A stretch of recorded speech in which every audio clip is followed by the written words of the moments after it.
Hello everyone, welcome back. We are making a vacation home for Beau, as you can see, similar to Pom Pom's request and also the requests of like several other villagers. He wanted something that was more of like an outdoor focused build. He wanted like a picnic spot or whatever. I probably should have, and I was considering doing this but I didn't, put down a picnic blanket like design. I don't really think I have any of those saved in my custom designs thing. I mean, you guys will probably be able to tell as I go through because I do use like that stone path over the sand and light dirt paths, like to make stepping stone looking things. But I did have picnic designs in the past, like for blankets, as well as a fringe for the blanket. I'm pretty sure I still have them. Didn't use it, probably should have, but here we are anyway. I do like how the outside turned out though, regardless, and I think this is the first time that I've had a request where a villager wanted a handheld purse bag as like one of their requested items. Like he wanted the basket bag of all things, which is great. I love that. I think it's fantastic. Like I love running around and holding all the bags in my hands and all the other handheld items, but I don't recall ever having a request or there being a request in general that wanted that as an item or any of the like handheld purses. Technically, it's not even considered clothes. Like you can't choose it when you're changing your outfit in the wardrobe, obviously. It's considered more of like a tool. Like when you have it in your pockets, it does appear as like a thing that you can favorite and add into the tool ring if you want or whatever, similar to the wand and the fishing rod. We did definitely make good use of that though inside. I did make him, I think, a pretty cozy interior. I kind of switched things up a bit and used items that I don't normally. The layout is similar to interiors that I have done in like pretty much every single Happy Home build. We did only go with one story and I liked the color scheme that I ended up using. I used like a white and red sort of color scheme and I think it goes really well here. Even though his color on his like fur is orange, I think it also like complements it because like he wears that green shirt and I think that it looks comfortable. It's like an elevated version of his actual villager house, which is outside but inside. And I hate that Nintendo does those. I've talked about it in the past. I don't like them. I hate when like you go into a villager's house and it's pretending to be outside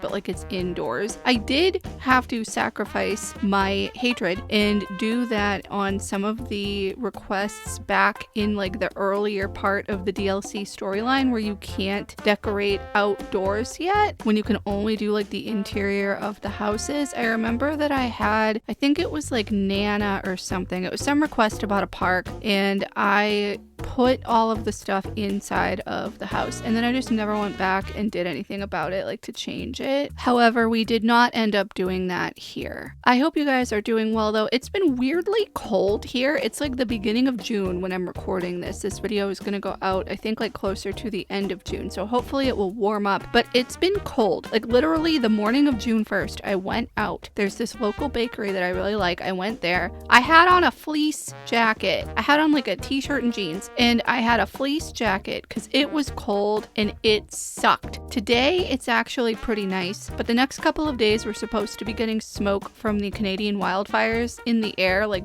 to a bad degree. Like it's going to severely make the air quality not great. And in addition to that, evidently there's like also going to be pine pollen in the air. So we're going to have all sorts of terrible things happening here and it's really going to suck. But I mean, there's really nothing that we can do about that other than like stay inside. You might be wondering what I think about like the recent update that we had to Animal Crossing, and for you guys who might not know, I'll probably talk about this in other videos too. There was an update that was released, I think at like the end of May or something. It just includes multiplayer stability between Switch 1 and Switch 2. There's like nothing else going on here, but you know that like a lot of other creators are going to probably spin it into something that is way more than it actually is. I'm glad that they are at least doing something regarding multiplayer stability, even though it's only like between the original Switch and the new one. I think that they could also improve multiplayer stability as a whole, but they're not going to. We're going to have to wait for the next iteration of the game in order to see that. I don't know. I haven't bought a Switch 2. I'm waiting for them to not only announce like a new Animal Crossing release, which that might take years, but also I don't want the console that they are releasing now. It's not that colorful. I'm hoping that they'll come out with like different customization color options. Like, you know how we have the one with like the 2 gray Joy-Cons and the Animal Crossing edition and the Zelda one and the Pokemon one and all the other ones. And then you can get like different colored Joy-Cons to go on it and whatever. I'm hoping that they do some of that. I don't know if they're going to though, because looking at the design of the Switch 2, it's mostly just black with the red and blue as like an accent. And I guess it looks sleek and fine. And you can just get like Joy-Con covers or skins or whatever, but I don't have the dexterity to deal with a skin, and I don't want to ask someone to put one on. It's just like they're not for me personally. I don't even use the Joy-Cons. That's the other thing. I play with my Switch docked. I cannot remember the last time I sat down and played handheld. I use my Pro Controller, and you could argue that I could play in tabletop mode or whatever and use the Pro Controller because I don't like the Joy-Cons, and also I just want to prolong drift as much as possible. But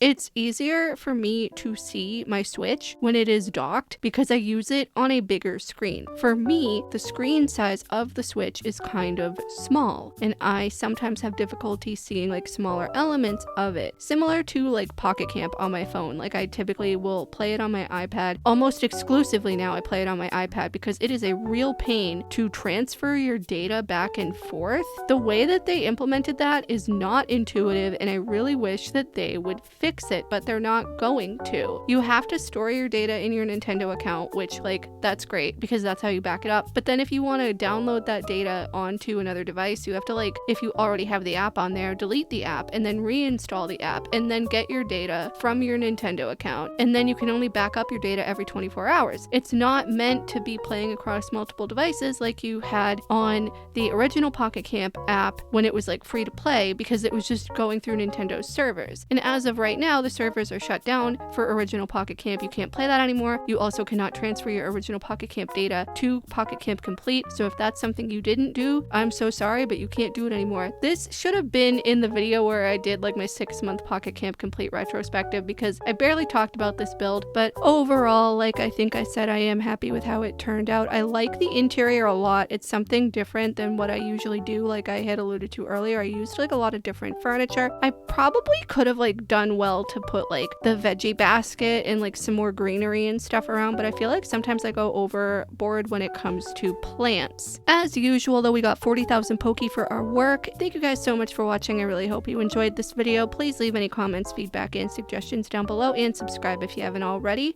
I'll see you in the next one. Bye.